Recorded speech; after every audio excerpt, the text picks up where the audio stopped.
So, will the mainstream media take any responsibility for amplifying the drums of war against Iran? Georgetown University journalism professor Chris Chambers joins me in our DC studio to discuss this very issue. Hi there, Chris. Nice Hi, to see how you are again. doing, Liz? So, to what extent do you think the media plays a role in swaying the American people into agreeing to go to war with Iran? Well, it's not necessarily an agreement. It's more what's being covered and what isn't, particularly the three broadcast networks and the cable giants, Fox, MSNBC, CNN. Most of the analysis, and even the analysis on the right wing, is pretty much taking place within the internet, on news sites, or on the internet presence of magazines and newspapers. That's where you have to go to get the details. But with mainstream media, and here I mean television, no, I mean what it is they don't do nuance terribly well. They do the fear factor kind of shows very well, and this is a great item for fear. You know, and what you have here is people ginning up coverage of nuke. You know, people understand nukes. People understand military exercises in the Gulf. People understand us responding to it, and then Ahmadinejad calling the military exercises God's vengeance. That gets people crazy.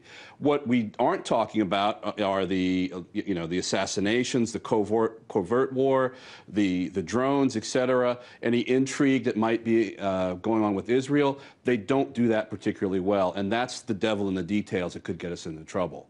So it sounds like in reporting things and very important events on the surface that they're kind of just regurgitating or reflecting what is being said by U.S. Politicians, by the GOP presidential candidates, and not really showing the whole picture. Yeah, I think the difference, what you have between Iran now and Iraq, Iraq 20 years ago and Iraq in 2003, is that you don't have an administration that is purposely manipulating news and the information flow to create a result.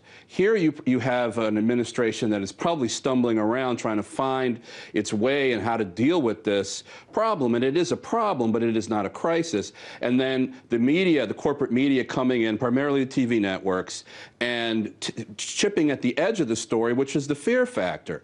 And, you know, here's a situation where, ironically, you might want the administration not to control the flow of information, but to stand up, you know, and say, look, you know, let's get a message out here that this is important, and this is somewhat scary, but this is not the giant Halloween boogeyman that everybody is creating, and that, you know, we are not pawns of Israel. We are looking at, you know, the situation carefully. There is, you know, you saw Leon Panetta, you saw the chief of staff, and then, but what happens? They get up and say this at a hearing, and then what does the mainstream media cover?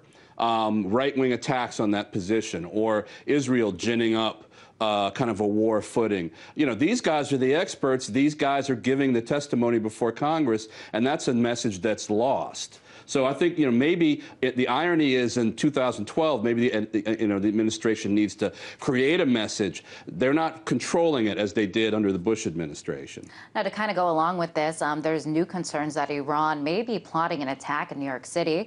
This is according to, I guess, an NYPD terrorism expert. So in response, government buildings, Jewish synagogues, Jewish community centers, they have been placed on high alert, which means they get extra protection and all that. But the U.S. Secretary of Defense, Janet Napolitano, says that there is no specific threat. So is this being blown out of proportion? Well, I'm trying to figure out how the New York City Police Department has its own, you know, intelligence arm that reaches across the seas. They've had some problems in the past with their PR and their approach to dealing with Muslims and to dealing with, you know, credible threats. Their intelligence comes from the federal government, and they've worked well in the past. Here, this seems to be something there's something fishy about this story. And it's not Iran. You know, Iran is not so stupid as to, even with a quote, proxy, unquote, of Hezbollah, attack the United States directly. And, you know, even there are those in Israel who even say that. So I don't know where this comes from. And this could be something that's a little fishy, or something internal that is feeding the frenzy on purpose. So, you know, we don't really know.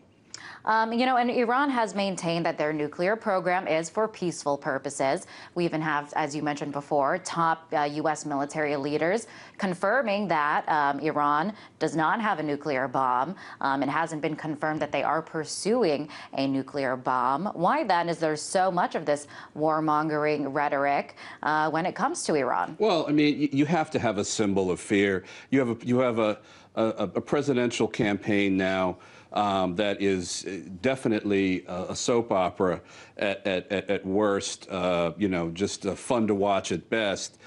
People are searching for issues and tag issues and red meat issues that they can feed their constituency, on the one hand. On the other hand, you do have an issue in the Gulf. You do have a nation that is definitely jumping around and wants to be a great power again in Iran.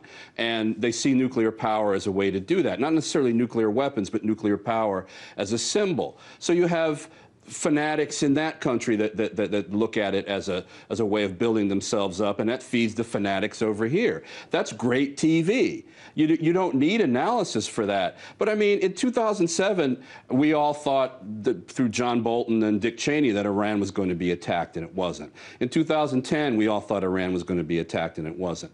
Now it's a little different because you have that layer of a presidential campaign. You have candidates shooting their mouths off without really understanding the facts to feed red meat to their constituents. So you have an administration that, again, is trying to find a course and a message. So when all those things are in play, it's time to worry. Chris, pleasure to have you on the show as always. Thank you so much. That was Christopher Chambers, journalism professor at Georgetown University.